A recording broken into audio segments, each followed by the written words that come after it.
ugma buhi ta. Karuhay lang.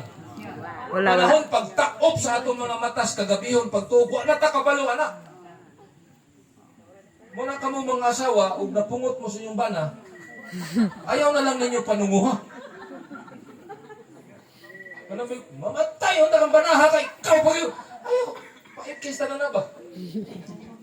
Kay nga naman. O pa na mabot si tinta? Imo nang pagkamatyo.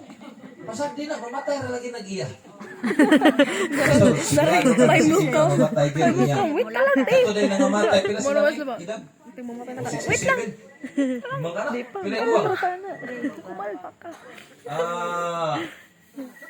Imong edad na pila? Mag 66 pila na lang kuwang. Di pila kuwang mo musikinta ba? Para musikinta. Klaro gataan eh.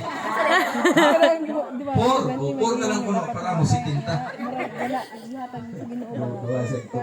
So di ato mong kegsonan sakto sa Mr. David Tanaw. Si David na ingon si Tinta. Basahan ninyo ang Department of Health. Basahan ninyo ang World Health Organization. Mga sikat nga mga doktor. Unsa ilang konklusyon? Ang average, may tag-average, pwede mo sobra, pwede mo mulapaw, pwede makuwang, pero diha gyud magdaog. Ingon ang mga banggitan doktor. Ang average na kinabuhi sa tao, 70 lang. Wa pa ang Department of Health, gisulti na ni Salmista David sa Salmo 90 versikulo 10. 70 lang. Pero, ang latest nga study, pinakabag-o nga pagtuon, ning us-us, dili na 70, sa 60 kapin na lang. Kabalo mo nga, no? Tungod sa klase sa kinabuhi, na atong gikinabuhi og sayod mo anak. Sa una, okay ra mag-uta nila. Okay ra maglaoy nila. Magbaktas pa mga nangikas puting bato padung sa Isabel kay mo palit ng posporo. Tapos puting bato nalimtang posporo gibalik mo. Magabot na po dito. Nalimot na po sa iyong paliton, ibalik na po puting bato sa iyong paliton. Baktas na po siya. Ipalimot siya na exercise. Karon, ang merkado, usara ka tuyo kon, motoron pa yun. Last naman. Buenas tohon.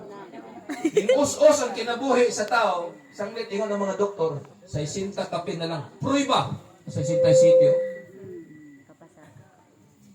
Tagsara ko kitag namatay si Tinta. Ning apoy, ning lapaw todog si Tinta kapin, pero wala, giango-ango na po. Musugot mo, ano sa may hatag sa gobyerno karon? 100! Pwede na din, mas mahigit yung abot 100 kaya na 100,000 ihatag sa gobyerno. Tama? Pero mangutana ko, sukol din mo ang 100,000 ihatag sa gobyerno. Kunya, ang edad, 90 na, manglabay ng tae. Di ang unas balay, ingon na, ay bahala na lang po, pastor, o di mo abot og 100, oy. Bahala na po ng 100,000. Kaysa ka nang matuog ka niya, giango-ango ng kauban ni mo, trapuhag tayo mong naw. May kausara na, adlaw-adlawon mo na. Abot tuod ka, 100,000. Ang makapahimos, isa man, ikaw. Oy, anak ni mo para hubog. Anak ni mo para inom. Ay, na oy. Pangayoon, pang-advance na. For ka ng mayor, di ba advance gamay? Si Mommy. So ang nasakit nga ni abot og 100,000, why daw? Namatay na lang. Dilubong na yun, kaya wala na ikabal sa man. Di man yung mga iyong binuang, itinuod man. Kadaghag mo na ginikanan, namatay nga, wala na nahabiling, wala na nagkatiman, kaya di pang una-una nag... Usa kabutang atong pamalandungon mga tigsunan nga kining kalibutan ang atong gipuy-an way mo ugat dire. Way mo ugat kato mga isog sa una kay isog may panahon gihapon na mo igdat ta. Harapan traidoran. Sanglit ingon Salmista David ang kadlawan sa kong kinabuhi si Tinta. So kay si Tinta lamang sa mga buhaton na to. Nakasuyop balin puwas Si Tinta mo dai sa metong himuon. Labi na nagpungaw na ka si Tinta. Kini biyang sayon ra abi mo. Sayon ra bagay kay una-una tanang tao, matay pero kanang sa imo na bitaw matunog. Kanang moingon ang doktor nga ipagawas na lang ni kay wa na gyud paglaom. Diha ka manghinuklog. Karon okay man ako istorya, okay ka. Pero realidad lang. Naka-years nag-uban ba? Tinunda na ila. Manlimbaw kung balibo eh. Kung ideklara nas doktor nga, ugma-ugmaon ka na na. Isog lang taron, kaya wapa mangyod. Pero maigo kita, oo ba?